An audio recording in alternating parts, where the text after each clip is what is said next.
you believe in love after love?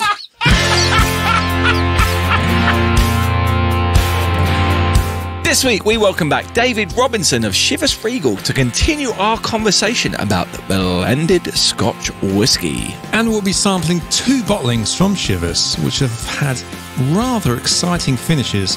The Mizunara, finished in Japanese oak, and the 13-year-old Rye Cask finish. And don't forget to go and give us a follow over on social media. You can find us at Whisky and Things Podcast on Instagram and at Whisky and Things on Facebook and that Twitter there.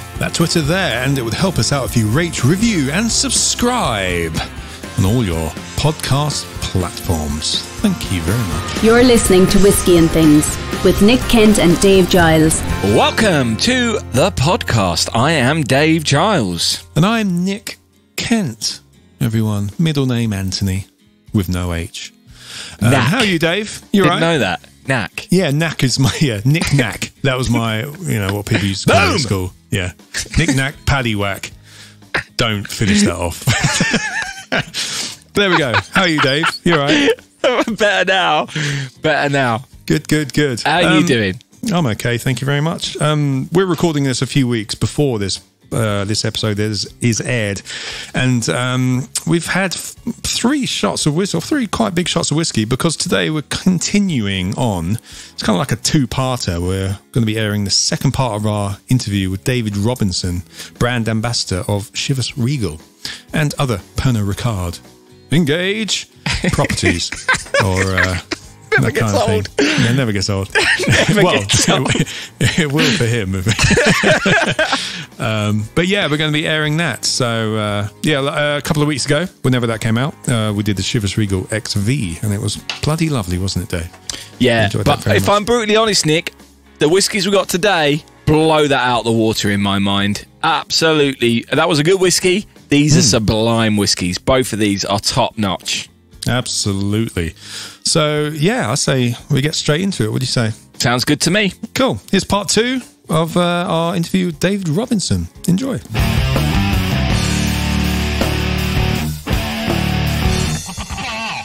So, welcome back, David Robinson. He's still not the basketball player, but he's still here with us. And I think I've enjoyed this more, actually, than I thought once I got over the disappointment that you weren't one of my basketball heroes. Thanks for joining us once again.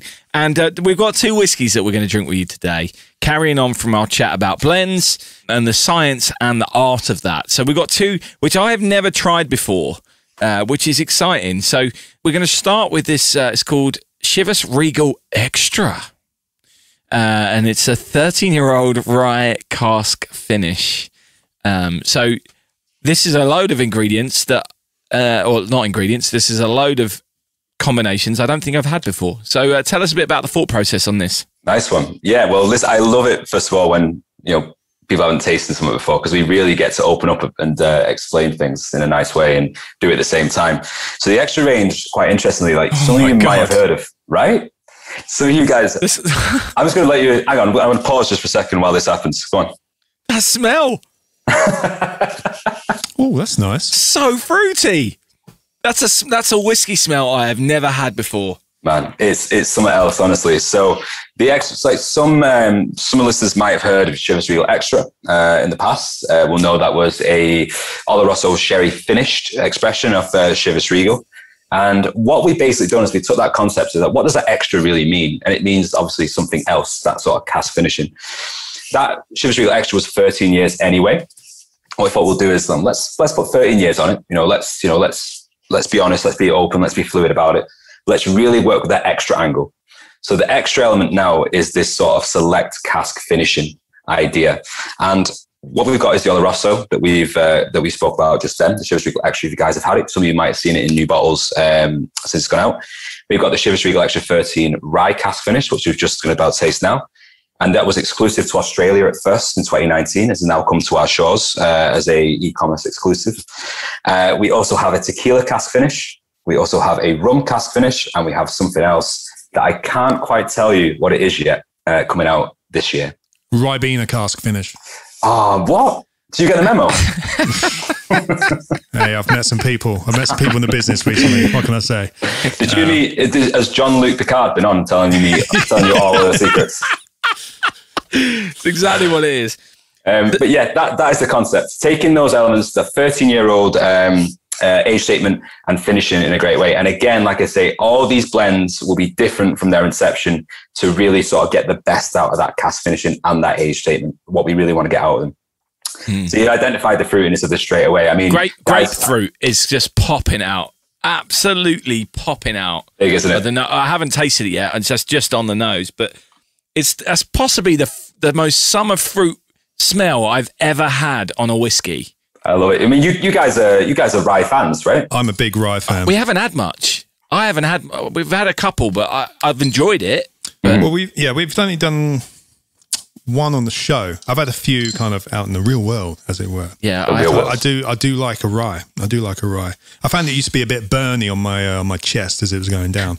But now I've learned to, a bit burny.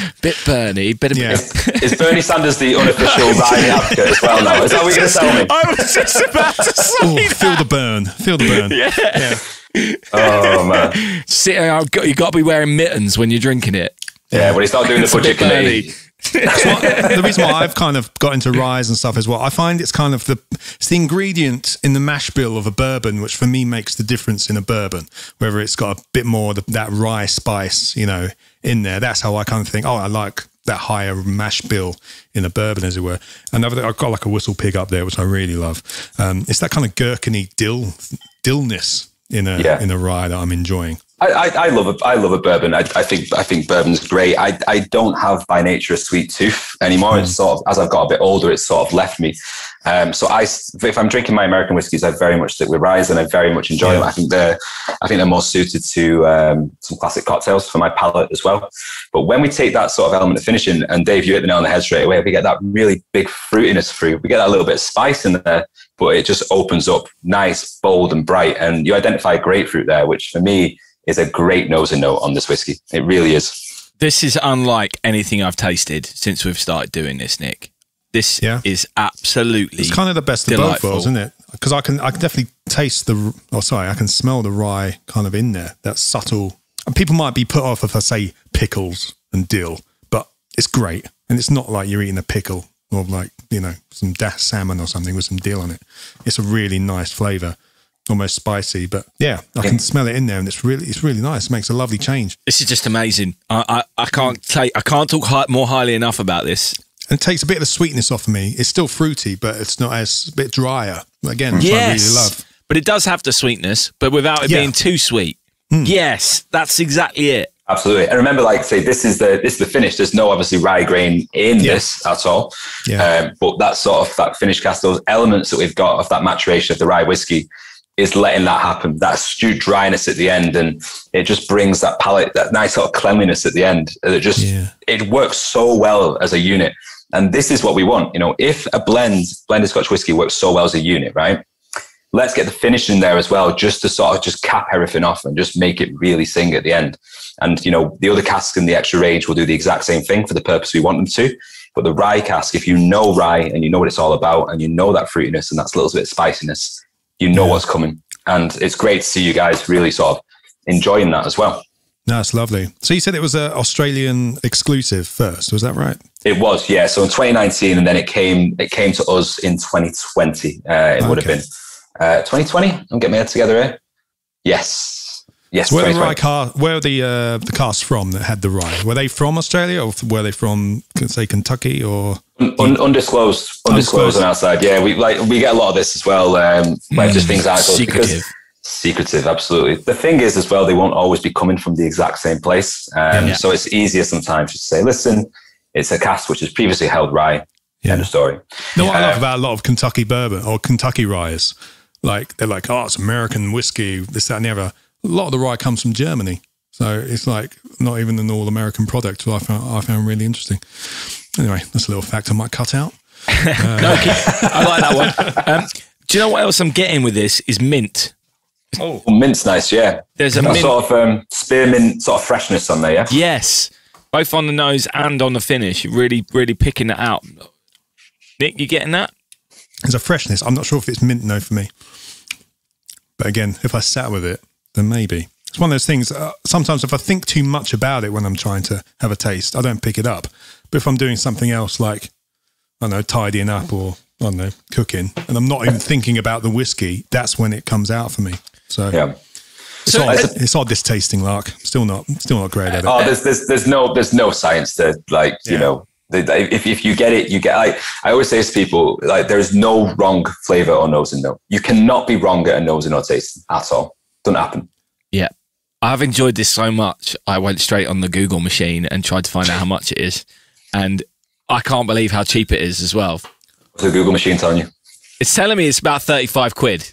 You probably can get it cheaper elsewhere as well. That's the first price that's come up, but which is normally the cheapest. But that's incredible for their whiskey of this caliber on the flavour profile and for something as different as this.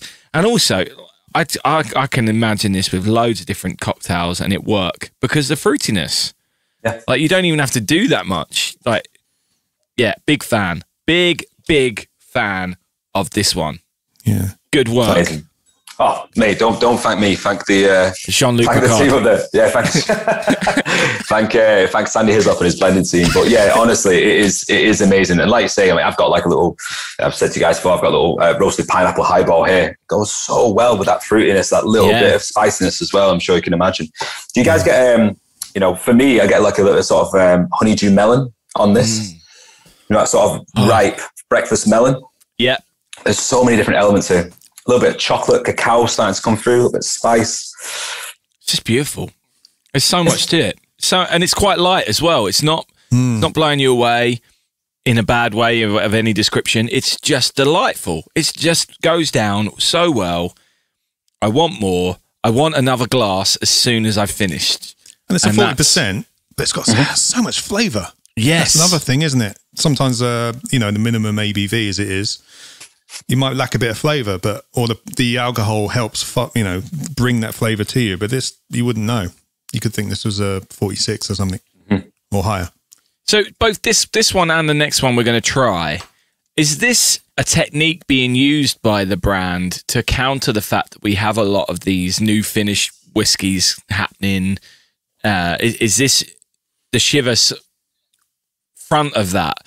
Where it's like, look, we're going to give you different flavour profiles and finish it in something different, or just try and make it more unique than the whiskey you know. The whiskey you think you know, we're going to say, hang on a moment, forget about that. Try this. Or you think you don't like whiskey, try this.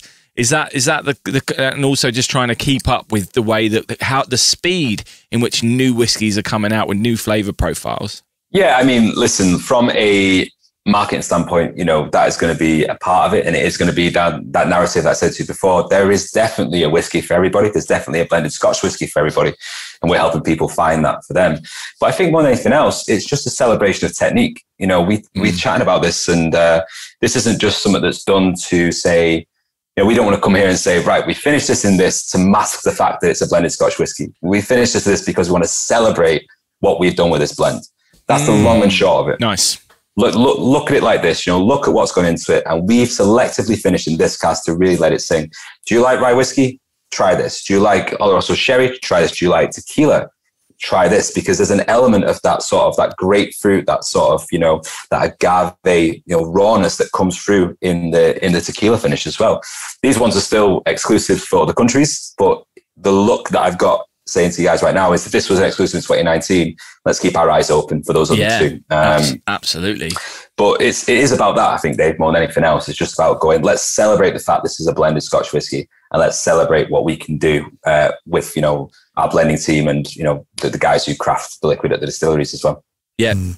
I also love the packaging. I love the fact it's more colourful, and I think Pernod Ricard have done that with their other brands as well, like the Glenlivet Caribbean cask is that big orange bold statement, and it kind of moves away from some of the stuffiness of past branding. And yes, you can have your traditional bit, but also we're going to go boom. We want this to pop out on the shelf, and I like that. I like that. This is a multitude of colours on this box. I was going to ask about the box and the packaging, etc. I was scanning through earlier. Was it something to do with the King Street Emporium? in terms of the 13 and all that kind of stuff. Yeah, so you'll always see a reference to it in the blend on every single bit 13 as well. It's a bit more of that, in the look and booth, which is our logo. You might have seen the thing that looks a bit like a heart of a crown on it. Basically, that's sort of that celebration of history, because we do accept, we can't with these things, and we say the same with the Glenlivet as well. That beautiful coral note that's on that Caribbean Reserve. We want to move, into this new world. We want to be relevant in this new world, but we can't forget where we came from. Yeah, at the end of the day. There's no way we can do that. We get a lot of, when I chat to people about mixing whiskey and cocktails and that kind of thing, there's a lot of resistance, which is absolutely fine. Because I go back to my earlier point. Best way for you to drink whiskey is the way you like the most. Long and short, happy days. So you don't want to mix your whiskey. Perfect. But we want people to know that we're not forgetting our roots and our heritage. And it's the same with that package you mentioned on the Glenlivet Caribbean Reserve. It's the same with this. You'll see those King Street references. You'll see those old bits of photography. You'll see those old bits of the Emporium in there as well. But this big, bright smattering of colour as well to really celebrate and just stand out on the shelf and stand out on people's bar shelves as well at home. It's great. And I'm such a fan of seeing it. Even as the ambassador, obviously I've got that bit in me, but as a consumer, as someone who might have this on my bar, if I was an operator, that's what I want to see a company do. I want them to be bright, and I want people to sort of give my customers cues to come in and enjoy this stuff. Whiskey! Right, should we try this other one then? I think we should. Yeah. I think we should. So, completely different again. Absolutely completely different in terms, approach. I'm really looking forward to this one. Yeah, so this is the Mizunara. I hope I'm pronouncing that correctly. Smashed it. And it's aged in it's a Japanese oak, right? So it's obviously a complete different kind of wood. Caucus crispula, I believe. Is that right? Getting the old Latin out. Reading up. even I didn't know that. It's Mizunara to me, but there you own it. I think I've read his book. I love my... He's an extra on Emmerdale, not Curry. This is darker. This is a very special whiskey for us, for the Ambassador team, for everyone at Chivas, to be honest, because this is a foray into something that I think is very special, and I think it's the process that goes into it as well. But I'll let you guys sort of nose and assess the whiskey first of all, because hopefully there's some things jumping out at you straight away. Yeah, I'm getting the oak. Nick and I did a tasting panel actually at we watched and got the pack. We weren't hosting it by any stretch, called What's in the Wood at the whiskey show. And one of them was a Japanese whiskey finished in Mizunara. And so my nose is now kind of picks out the wood. You can really pick out the wood on this. Yeah, I recognise something, which is from that tasting set we did. That's why I was excited, because those Japanese whiskies so we good. were trying were something else. There was something else, I tell you. There's a dark chocolate vibe to this on the nose, which I'm getting, which I'm enjoying, and a spiciness to it as well. The spiciness is very important as well. Hold on to that and just try and assess that little bit of it, because once you do that, the rest of it just really sort of flows in and makes a lot of sense. Yeah. Oh, yes. Oh, yes. Oh, yes. Pardon the pun. This feels regal. This feels... It does feel regal. This is nice. This feels special. This feels like this isn't a special occasion whiskey. Let's get the Mizunara out. I'm going to give you a little minute of silence, guys. I'm having trouble picking out individual notes, to be honest. But I'm loving it. That's the thing. I try not to be annoyed at myself when I'm not picking things out. I'm just trying to enjoy it, which I am, absolutely. Yeah. What I would say with this one is it does invite water as well. Just a little drop, though, because we are dealing with some sort of, I hate using the word delicate, when I chat about whiskey, because you're always getting that nice punchy flavour, but you get something that's delicate, but yet complex, I guess we could say.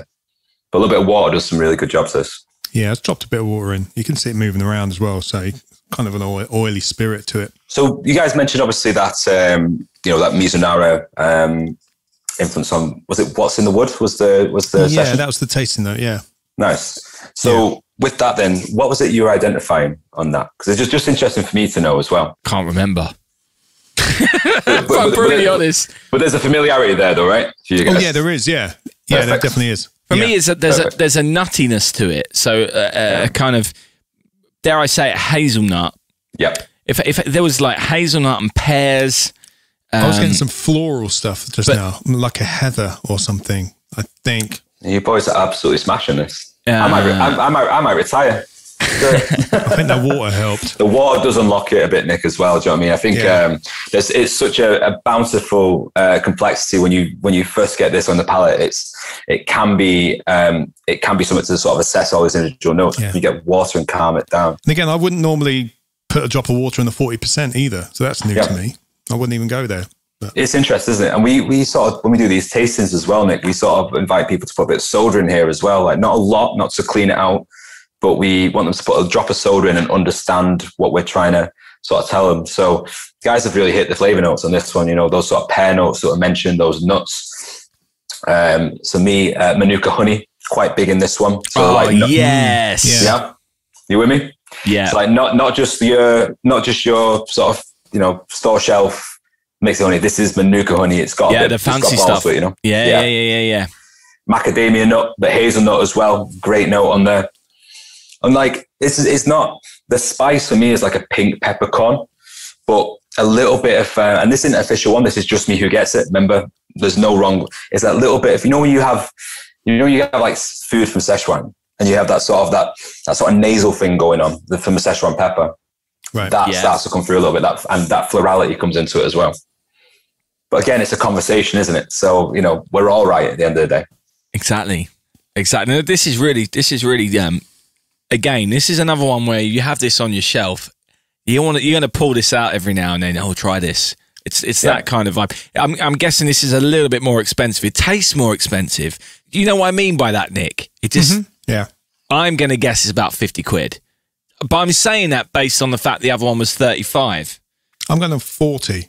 What's the Google machine saying? Because I haven't checked it, actually. Yes, that's a good point. I was just playing a game. Let's say it. 45. So right back in the middle of where we were there, Nick. Yeah. And that's for me is what these whiskies are all about. I think, you know, pound for pound on a lot of these. I bring Chivas 18 into this as well as 15, as well as the ones we've tasted today. You're getting such good quality for your money. You really are. And again, I know I can sit here as the ambassador and say that, and it's my job to say that. But as a whiskey fan, as someone who actually enjoys figuring this out and assessing these whiskies, that's what I get from it anyway. You know, and anyone I speak to seems to be in that camp as well. I mean, think about this from Mizunara's sort of standpoint. That wood has got to be at least 200 years old before we can even conceptualize making that into a cask. That's just the rule. That's just nuts, isn't it? How old? Sorry, 200 years. 200 years. Good Lord. Yeah, it has to be going for at least 200 years before we can even conceptualize getting that down and make it into cask. It's so porous. It's so brittle. It's a nightmare to work with. But the sheer flavor that comes off it is, you know, that's way in reward. And we don't really, you know, about 99% of what we do, 99.9% of what we do is, you know, first, second or third fill casks. We're using virgin here as well. I was going to ask about that, actually. Yeah. Virgin casks, Yeah. So that's why you get that intensity and that's why you get that bouquet through. You know, we don't talk about how long this has to stay in that cask for finishing because it can be so different depending on the cask that we get. Is that why? So that's why there's no age statement. Exactly. Yeah. I mean, you know, we want it to be its own story. We want it to be about that Mizunara. We want people to really sort of go in and say, I will say this, in Japan, you can buy yourself a bottle of 18-year-old Mizunara, which I'm yet to taste. And I would love to get my hands on at some point. But for us, it's all about that. It's all about that Mizunara oak, you know what I mean? It's just that little point again of coming back to the fact is this is a blend. You know, why don't we just get the best possible version of this we possibly can do? And I don't want anyone to think this is, you know, a 12-year-old Chivas Regal finished in a Mizunara cask. This is a blend that's made specifically for this purpose.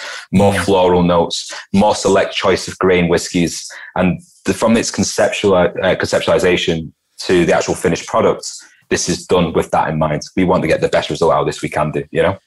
Now, I enjoy a Chivas 12. If it's in a bar, I'll have that because I know what I'm getting and it's not bad whiskey and that kind of stuff. Equally, it's not one of my favorites. I would never say Chivas 12 is one of my favorites, but it's a core range and name a single whiskey where their core their basic whiskey is my favorite. It's not going to happen, right? So, but I will drink it when I'm out, which I think is a great compliment of any drink, right? So what I think people miss out on in the world of whiskey is that's what, 20 quid for a bottle of Chivas 12. And if you're willing to spend just an extra 15, 20 quid, you get something that's so much more special, but still isn't really hurting you too much in the whiskey terms. So I can't praise that part of what you're doing enough. The fact that you're bringing these incredible flavors within whiskey for a reasonable price. And I think that's got to be given praise and credit because that's incredible. Both of these have been amazing, completely different, but so amazing and still well within a decent birthday present price for someone that you quite like. Not even your best mate. You can save the 18 for someone that you really like. Is that what you're saying to me, right? That's my point. Like, it's not like so expensive that you're thinking, that's only for my best mate who's on a big number birthday. No, this is a reasonable for any whiskey. Oh, he likes whiskey. And I think people miss out on that when they're buying people presents he likes whiskey, and they'll just get the first bottle they see. Actually, think of it, look around and just go for the next one that's a little bit up, just because you're going to get a different flavor. All of these whiskies we've had have had a different flavor to that standard 12. And they're all from the same company. It's crazy, and they're still all reasonable. Sorry, I'm rambling because I'm enjoying both of these so much. No, not at all, man. Like going back to it as well, with Chivas 12, it was our flagship, since 1938. It was the only whiskey we really had until 1997 when we released the 18. So it's got its job. But like you say, taking it that next level and implementing a new sort of idea can be so rewarding. I sit here as the ambassador, but it's down to that blending team, mate. It really, really is. These guys are really on the money. They'll nose 2,000 whiskies a week. They'll taste 4. They'll do it all at 20% ABV.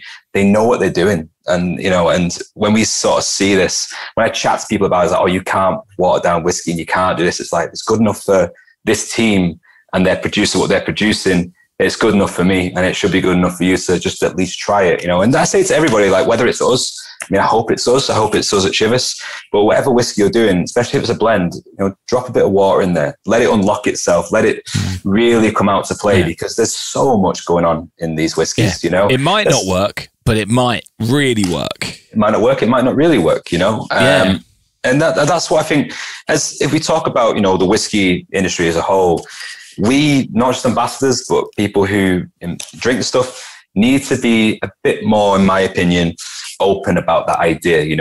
This idea that whiskey is it's meant to go in a glass. You can't do anything to it. It's only drank by one demographic in one type of place, by one type of, money bracket.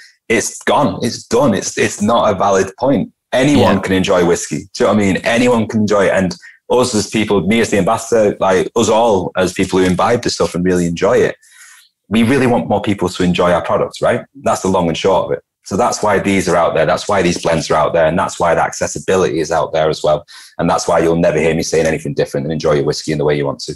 I kind of feel like the word whiskey is hurting itself in some regards, because people have that first experience of whiskey, which might not be a good one or whatever, and therefore they don't want to ever touch it again with that, and they're forgetting the fact that it's probably one of the most versatile drinks there is, and with the biggest spectrum of different flavors out of every drink that I've ever had to experience or tried to go into detail on. I've never known a spirit come under the bracket of one name and have such a complete different spectrum of flavors and experiences. Oh my God, honestly, it took the words right out of my mouth, because that's the other thing as well. That same point, we're starting with 3 ingredients. Yeah. Do you know what I mean? That's what people forget. If we want to call into grain whiskey, we start with 4, we've got some different cereals in there, but we're starting with yeast, we're starting with malted barley, we're starting with water, and that's where this starts. And we can pull so much flavor out of that, and we get obviously our new make spirit. I've got some new make Glenlivet over there. You still got this big sort of note of banana, toffee, pineapple coming from it anyway, just because the way the heart's been cut in the right place, the stills are designed the right way for the whiskey. When it comes to blends, you've made this thing that's great in the sum of the parts. Every single choice has been made in the right way. The cask that it goes into, the finish that it's done, the actual whiskies that come involved. And if you, like you say, about the different flavor profiles you can pull from it, think about people talk to me about gin all the time. I used to work on gin, and gin's a great category, and go, oh, we choose gin for, you know, the property. We like citrus, or we like earthiness, or we like herbaceousness. You give someone a whiskey in the glass, they can pull different ideas from it every single time. Oh, I like the fruitiness of this. I like the smokiness of this. I like the sweetness of this, you know, the robustness, the earthiness of this. And then you can do whatever you want with it. Yeah. You know? And even within one bottle, you can, every time you pour a glass, you'll get something completely different. That's what I love it. You're listening to Whiskey and Things. I'm going to be a bit cheeky here. Okay.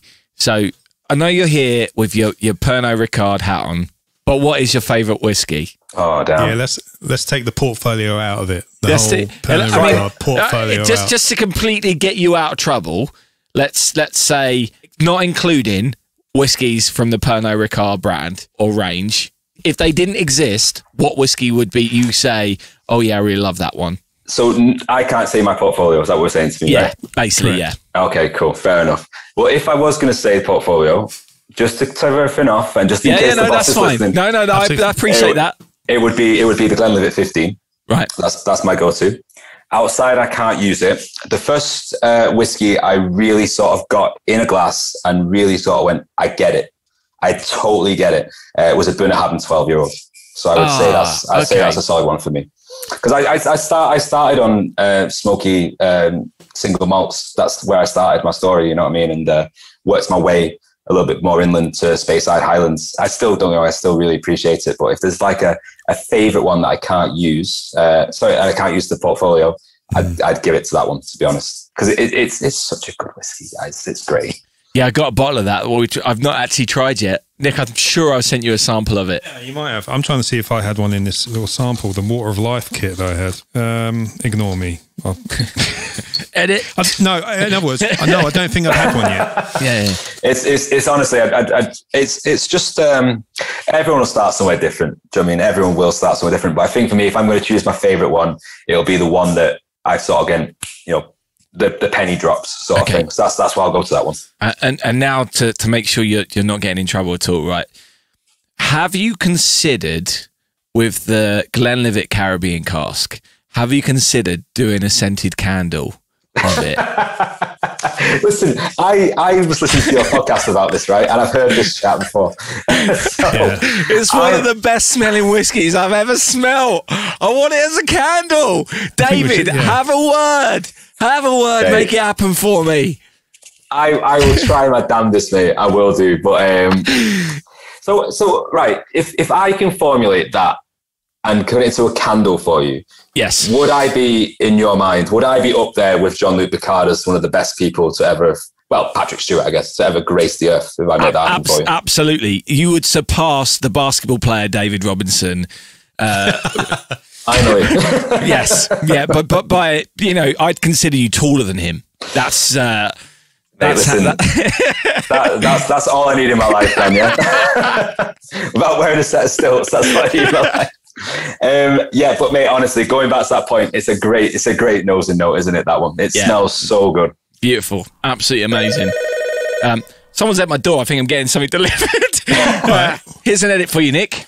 Right, it's a Glenlivet Caribbean Reserve candle. Yeah. So I'll show you this because I got this box of Glenlivet 12. Oh, nice! It's got a suede top.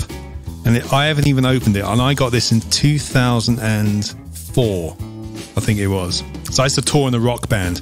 And I won this at our publisher's Christmas party, as it were. It's a 12-year-old in this lovely kind of leather case. And I basically, that night, I was like, because I was in a rock band, I was like, I'm not opening this, man, until we've got our first platinum album or something like that. What's that? Still not opened. It's there. It is. It's still there. Hey, so, I've never seen one of those boxes before. Generally. I'm sure it's not even around, but it's still wrapped. Is it the green glass? I don't know. I haven't unwrapped it. God. I'll have a little peek. Peek. Yeah. Green glass. Yeah. But I think there's a lot of old branding on there. It doesn't look like it does in the shops at the moment. But I don't want to fully unwrap it to take away its magic, you know. Yeah, I've still got one knocking around somewhere. I've got a green bottle of Glenlivet 12, which I'm saving as well because I think the green glass looks great. I think the new packaging looks great. I think the new branding. Oh, I love it. Yeah, great. That looks amazing. Isn't it cool? Yes, it's got a suede top to it. Again, this is the one I got in 2004, Dave, or 2005 with Tat. At our Christmas party. Anyway, haven't opened it because I haven't made a platinum record yet. And this will probably be buried with me, to be honest. But there we go. Well, where were we? Did my Caribbean Reserve candle arrive? All right. Yeah, it's just but you were so quick with that. Unbelievable. Can't wait to get that on fire. That toffee, banana, pineapple, cooked apple smell going. Pernod Ricard Prime, I'm guessing. There we go. Yeah. Not bad when you got a warp drive, is it? Yeah, exactly. Yes. Yeah, flux capacitor and that one. Yes. Anyway. Right. So, on that note, I think we should probably record this today. But this has been wonderful. Thank you so much for giving us these samples and letting us try some of these. I'll be honest, of the ones we tried today, and this includes a couple of episodes ago, the Rye Cask finish for me was the highlight. Don't know about you, Nick. Although this Mizunara finish as well, cask, sorry, is also incredible. The two today, very special. But it's very close. But yes, thank you very much, and thank you for coming on. And hopefully I might bump into you in the whiskey jar in the Northern Quarter or something. Hey man, we'll now it's back open. We'll make it happen. So good to see hospitality open again as well, isn't it? So let's absolutely. Never know. Hopefully somewhere down the line we'll bump into each other and enjoy a dram. But honestly, guys, I hope so. It's been an absolute pleasure on my part as well. So thank you very much, guys. Really appreciate it. Thanks, David. Thank you. You're listening to Whiskey and Things. So obviously we posted the full uncut video of that on our Patreon page a few weeks ago. If you didn't watch it before and you're a Patreon, then you can go and watch it. Or if you want to sign up to our Patreon, you can go and watch all our previous posts, which includes all the uncut videos of our previous episodes, as well as some other extras. I'm sure there'll be some more extras soon. Talking of extras, Nick, one thing that people may not know is that we set up a Zazzle page. The link's in the show notes. Nick's done some special T-shirt designs, which we couldn't get printed, so we just put them on Zazzle. And we're going to add some more stuff to it as well. So if you like whiskey-based merchandise or whiskey-based clothing or golf balls, you can have it put on anything. We put a load of... You haven't put them on anything, yeah. It's quite incredible. So go and check out that. There's always a discount going on as well on Zazzle. Yeah. It's one of those good stores. I need some of that stuff. I designed a load of T-shirts ages ago, and they were on Zazzle. I don't even have any of them myself. I need to get some. I think your brother got one. Did he? I'm sure your brother got one. I'm sure he told me he was getting one. Maybe he didn't. Well, I haven't seen it. But there's some great ones. The I Am Glenlivet T-shirt is on there. It's some of my finest work. Yeah, it's annoying that you weren't wearing that. I know, we should have worn it today. Yeah. Oh, next time we get him on, we'll get some made for ourselves. If David's listening to this, which I hope you are, I designed a T-shirt. Yeah, I designed a T-shirt ages ago. I Am Glenlivet, and it's some of my finest artwork I've ever done. It's amazing. It's incredible artwork. I loved it. I nearly made it into a hat. That was nearly your birthday present. Oh, no. I would have taken that. I love this hat, but I would have taken that as well. Yeah. But there's other ones as well. There's some. I'm really happy with the other whiskey designs which are on there. So go and have a look. Zazzle / Whiskey and Things. Is that how it works? Yeah. It's in the description, everyone. If you're in America, Zazzle.com, and obviously cheaper postage, or if you're in the UK, .co.uk, and probably in every country, if you put your .au or whatever, and you can save on postage, which is lovely.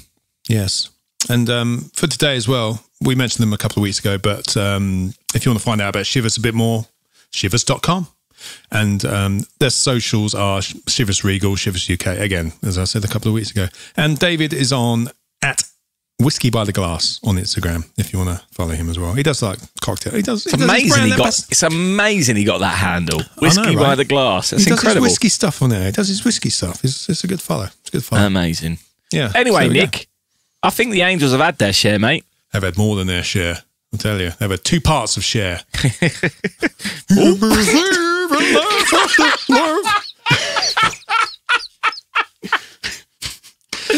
Yeah, it's definitely time. Is she falling apart? Is she, Nick? A share after 3 doubles. There we go. Yes, she's had her share, and so have you. Cheers. Cheers. Cheers. Thanks for coming. Whisky and Things has been brought to you by And Things Productions.